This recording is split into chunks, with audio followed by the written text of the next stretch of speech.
This is Michigan Moments, rediscovering the pioneering history of the Great Lakes state. On the shore of Higgins Lake, at places like Hotel Berdel, people came north for quiet water and clean air. But the lake they loved was not just a postcard scene. It was also a managed system, shaped by boom and bust industry, and then rebuilt, tree by tree. In the early decades of the 1900s, Higgins Lake in Roscommon County became a summer address. The photos tell you how it felt. A wide hotel porch set back under tall trees. Umbrellas planted in sand. Wicker chairs turned toward the water. A long skiff, moving so slowly it seems like he's trying not to disturb the afternoon. At resorts like this, a good day did not need a schedule. It needed a chair in the shade, a dock to walk, and a view that held steady. One postcard shows a boat named Sans Souci No. 2, tied to Hall's Northwoods.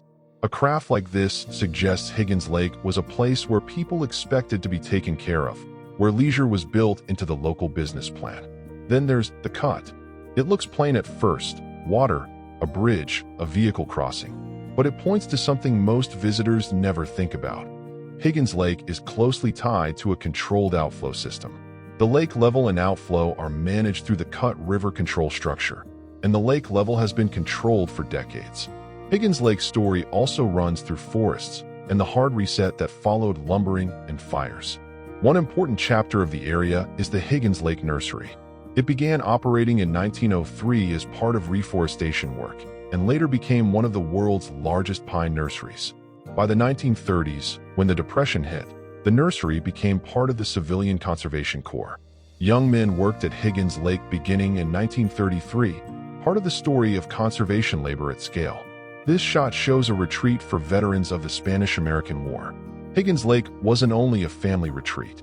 It also served as a respite for those who served our country. These camps and shelters mattered because they kept people coming back year after year, not just for scenery, but for fellowship. We also have a glimpse of the shoreline's working side. One image captures a crowd around a boat in front of a building signed Higgins Lake Boat Company. It's a statement. A vacation lake still needs tools, knowledge, and skilled hands. Then there's Dennett's Grocery, advertising gas and oils. A century ago, being up north still required planning, fuel, provisions, and a stop that felt familiar. Over time, big resort porches gave way to more private cottages, and public recreation grew through parks and public access. The North Higgins Lake State Park sits on the former pine nursery site, linking recreation directly to that reforestation story. Thanks for listening. Please let us know what small-town history you would like to see next. This has been Michigan Moments, offering bite-sized morsels of Michigan history.